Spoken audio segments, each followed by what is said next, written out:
You know, there are some rivalries that claim a spot in the pages of history. For instance, werewolves versus vampires, House Stark versus House Lannister, Kong versus Godzilla. Those battles will be told for generations. In the same breath, we have aliens versus predators, a clash we long theorized about, endlessly debating the strengths and weaknesses of each otherworldly species. The comics only fueled our curiosity until finally, 2004, Paul W.S. Anderson gave us a cinematic experience where we got to witness the Xenomorphs locked in a lethal battle with the Yautja. Before we get too deep into this video though, we do have a very quick request. If you like this content, please support us by subscribing to the channel. It's a small click for you, but for us, it means a lot. Thank you. Let's begin.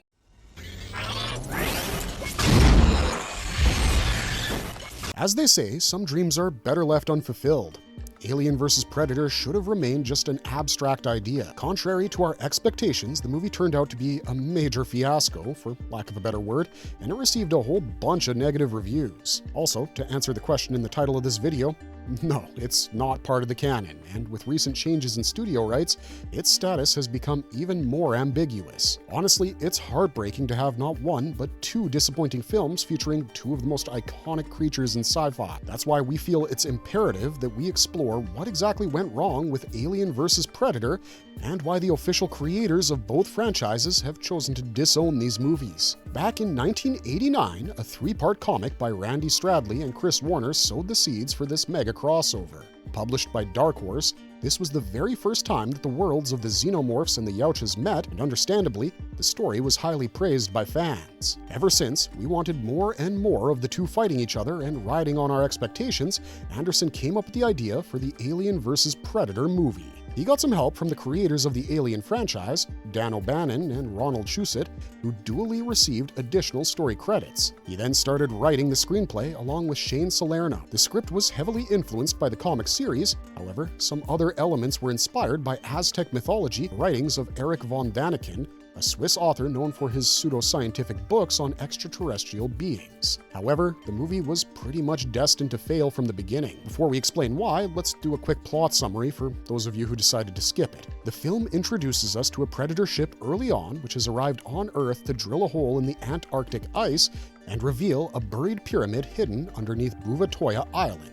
It's the same pyramid which has caught the eye of industrialist Charles Weyland, who assembled a team of scientists and explorers to go and check out this mysterious structure. The group soon found a freshly dug tunnel at the site, which led to the pyramid and exhibited some evidence of ancient artifacts. Meanwhile, three predators, Scar, Celtic, and Chopper, were in the same place for their ritual hunt. Unknowingly, the team activated the pyramid, which awakened a queen xenomorph, whose eggs spawned into facehuggers and adult xenomorphs in no time. The movie then becomes extremely chaotic, with the xenomorphs, predators, and humans battling one another, and Celtic and Chopper end up dying. Weyland, too, arrived on the scene and sacrificed himself to save the archaeologist, Sebastian, and the guide Lex, who then figured that the predators had been coming to Earth for hundreds and thousands of years, taught earlier civilizations to build pyramids, and used humans as hosts to breed xenomorphs that they would kill for hunting rights. Realizing they had to help Scar overpower the xenomorph, Sebastian and Lex ensured that he could complete the process and prevent the aliens from reaching the surface. Lex ended up allying with Scar, and together,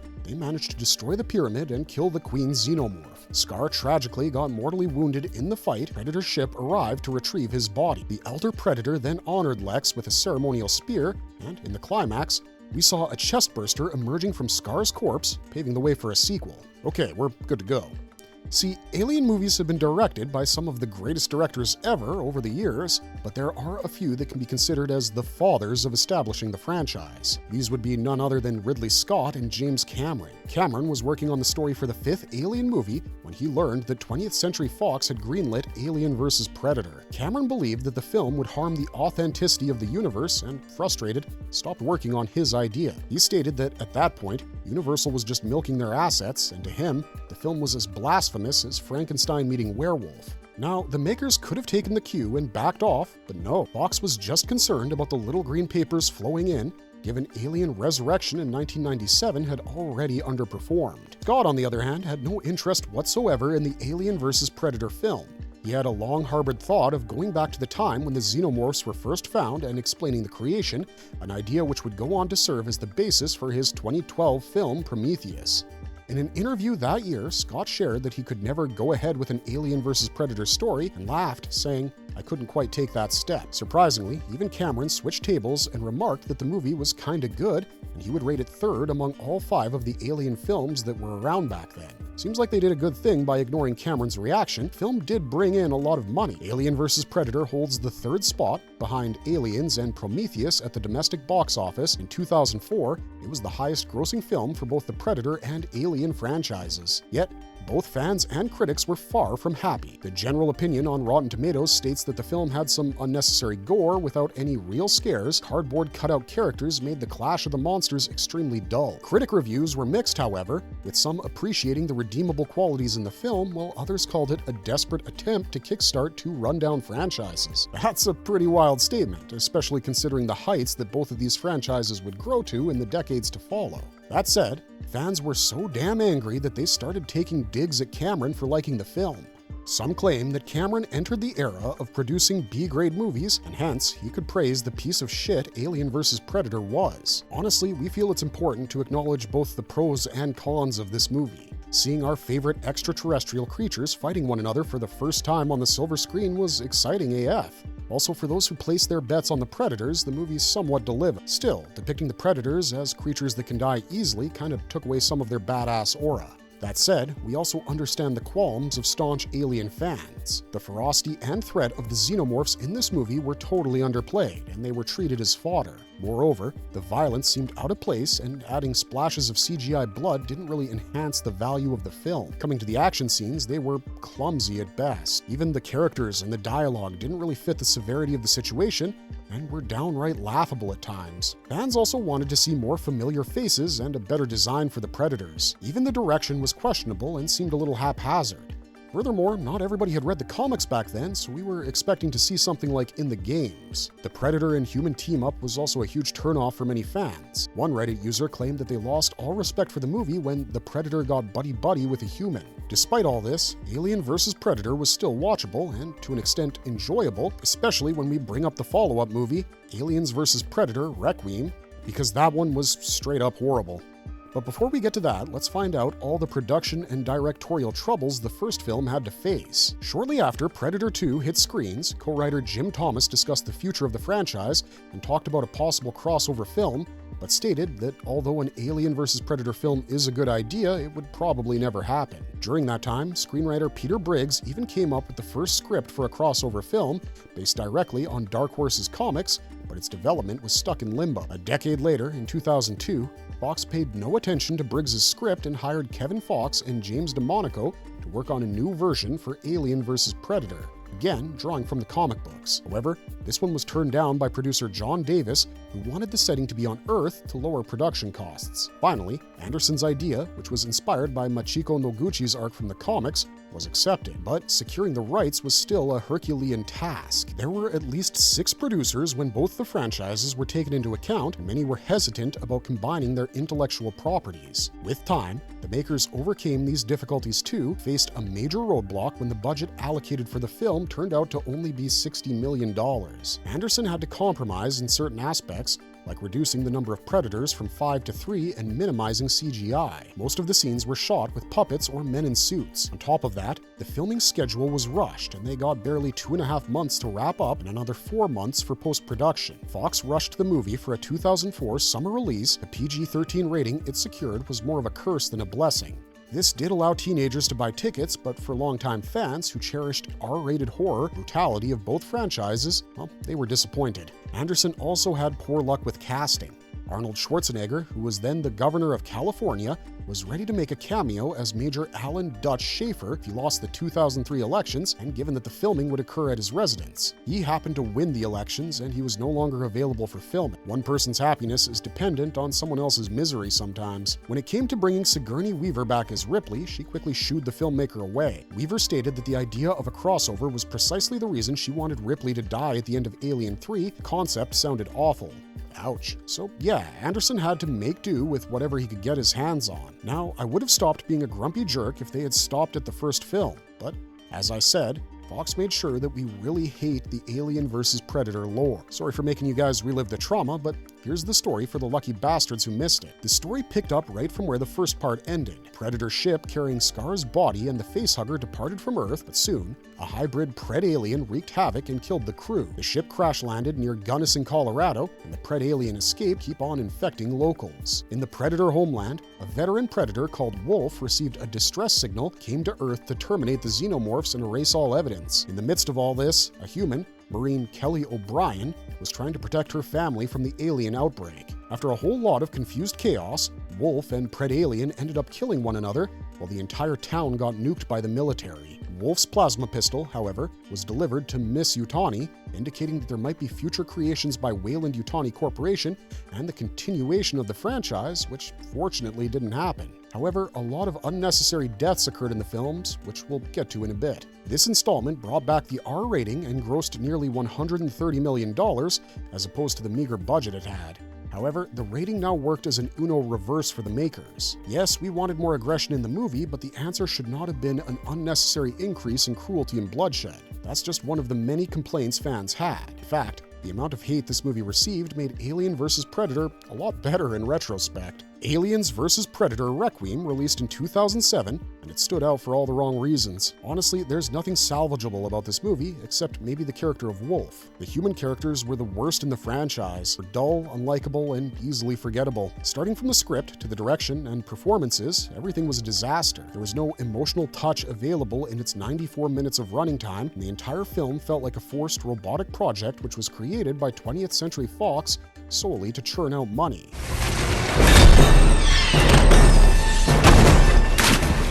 Frankly, I wasn't even surprised that the story was a spectacle. The directors, Colin and Greg Strauss, were known for creating special effects, and they began their filmmaking career by making commercials and music videos. They had a good rapport with Fox and pitched this ambitious idea for an Alien vs. Predator movie, and Colin stated that the studio trusts them to deliver amazing work within the limited budget and that their knowledge of visual effects would also be a supporting factor. The brothers were hired in the spring of 2006 to direct the sequel and had limited time to get it on screens before fall. Let us just repeat this. Fox hired two young, aspiring directors with no credible experience to direct a sequel, the first of which already faced significant backlash? That's kinda unbelievable. Anyways, we probably should have known how this would all turn out. This time, they limited the CGI use, but oh boy, did they mess up the lighting and editing. It was so murky and disorienting that the very setting of the movie was pulled down. Wolf and the Xenomorphs fighting in a small neighborhood in Colorado failed to ignite any kind of tension or thrill in the viewers. It was lifeless to the power of infinity.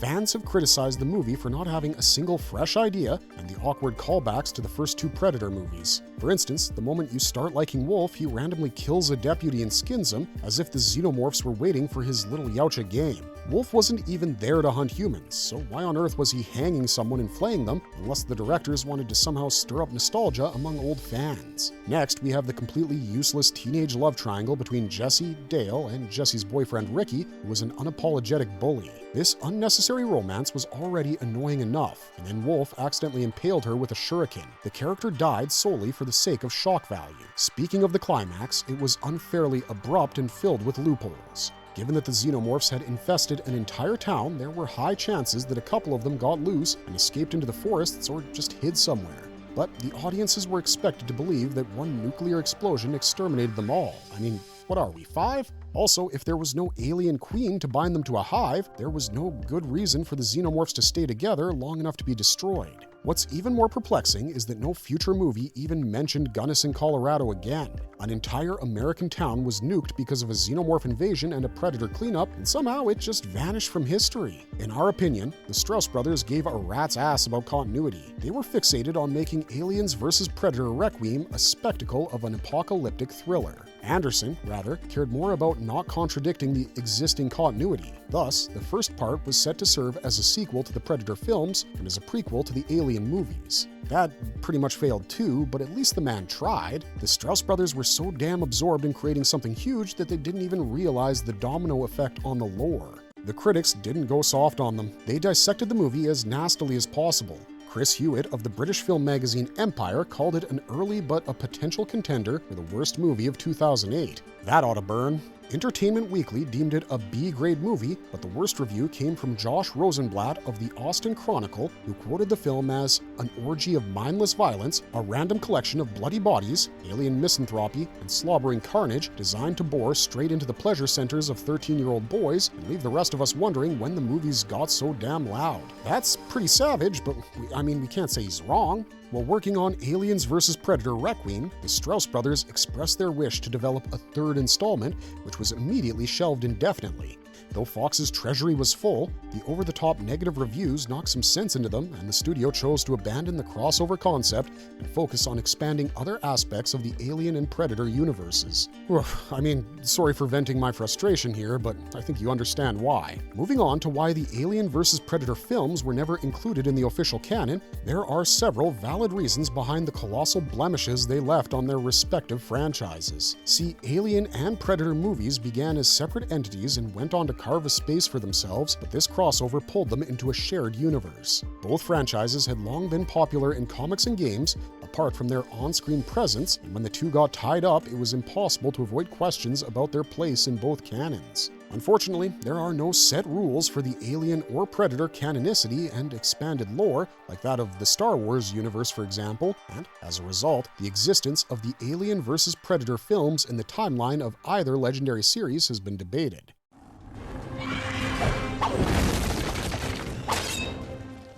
In the case of the Alien universe, there's absolutely no chance that the films can claim a spot in the original lore. The Alien vs. Predator movies do nothing but introduce inconsistencies in the former's timeline, which are far too severe to ignore, and give it a chair at the same table. According to the Alien films, the humans first encountered the Xenomorphs in the year 2122 when the fateful Nostromo landed on LV-426 to check out a mysterious signal, and the rest is history. But the Anderson-directed movie from 2004 conveyed the idea that the Xenomorphs were present on Earth in the year 2000 BC. Even though Alien Earth tweaked the Xenomorph encounters a couple of years earlier, pulling it all the way back to the BC era was a bit too much. Given that the Alien saga kept on sprawling, Alien vs. Predator further complicated later movies like Prometheus in 2013 and Covenant in 2017, which offered different origins for the creatures. It wasn't feasible in any way to sneak in Alien vs. Predator in this absolute chronology. Moreover, the origins of Peter Weyland and Charles Bishop Weyland are pretty similar, but still don't really match up. How do we explain it? It's like that one single puzzle piece that just doesn't fit no matter how much you hammer it. Ridley Scott has openly ignored and refused to acknowledge the Alien vs. Predator films, clearly mentioning that they don't fit in the progression of Alien's arc. The Predator series, however, is a little bit more flexible, and Alien vs. Predator can actually try to squeeze into their timeline. The crossover films don't oppose any significant events in the franchise, and even some of the later Predator films reference some elements from Alien vs. Predator. If you remember the 2018 film, there was this one part that mentioned the existence of an alien tail as one of their spears, just like how Scar made one for Lex in the first film. Then, in 2022's Prey, which was a prequel set in the 1700s, Alien vs. Predator isn't directly brought up, but some of the gear used by the feral Predator was introduced in the crossover movies. Despite aligning with the Predator franchise, it's not officially a part of their canon either though, and all the winks to the Alien vs. Predator movies are considered to be more Easter egg than direct nod. Additionally, statements from directors, licensing issues, and breaks in timelines further complicate its position in the established narratives.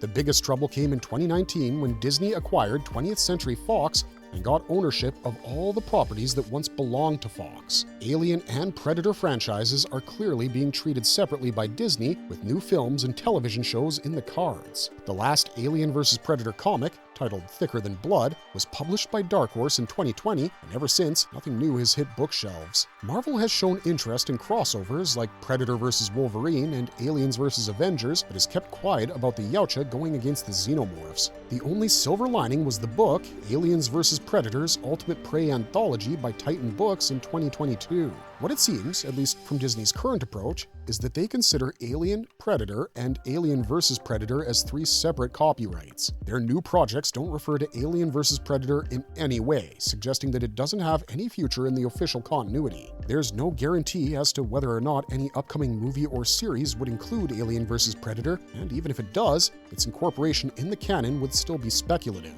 Until then, Alien vs. Predator appears to stay as a standalone entity with whatever success and failures they have, entirely distant from the core Alien and Predator lore. Circling back to the question of what actually went wrong with the Alien vs. Predator film series, several factors contributed. The first movie had potential, yes, probably if the schedule wasn't that hasty or if the studio coughed up a few more bucks, Anderson might have done a better job. Moreover, the idea of trying to reach a larger audience to increase ticket sales and stamp the movie with that PG-13 rating raised eyebrows even before it premiered. The sudden friendship between the Predator and a human, Xenomorphs being treated trivially, and the blatant disrespect for canon led to fan outrage. We don't even know how to sum up all the flawed aspects of the sequel. It was doomed to fail from the very beginning. All that could go wrong went wrong with Aliens vs. Predator Requiem. Direction, plot, cinematography, performances, everything fell apart and scarred fans for ages to come. Marvelous verdict! Ever since we saw these two monsters going against each other on the comic book pages, we envisioned how it would be to witness that on the big screen, and when the first movie was announced, as fans, we tied our hearts in hope, probably a bit too much. The fatal mistake of the Alien vs. Predator movies was that they couldn't fathom the passion fans have for the characters and touched upon a very sensitive topic without properly understanding how to treat it. We understand the stakes were high. Either you glorify the Xenomorphs and piss off Predator fans or vice versa, but that's exactly what they had to balance as filmmakers. If not, they should have just left the whole thing alone, because honestly, Alien and Predator are too sacred to be messed with. Nonetheless, whatever ambitions or profit-making incentives motivated the film weren't enough to match our expectations and all those visions we harbored for years. Still, we want to give some leeway to Anderson's venture and recommend giving it a watch if you haven't. Please don't put yourself through the agony of watching the sequel film by the Strauss brothers if you haven't. We're sorry if we offended anyone who supports that second film, it just didn't make the cut for most of us. Anyways, that's all for us. We're gonna get out of your hair now. Let's just pray the next Predator movie amazes us and that both franchises keep on shining, irrespective of the obstacles. If you enjoyed this content, don't forget to leave a like and subscribe to us if you haven't already. Otherwise, we'll see you in our next marvelous video. Thanks for watching and bye for now.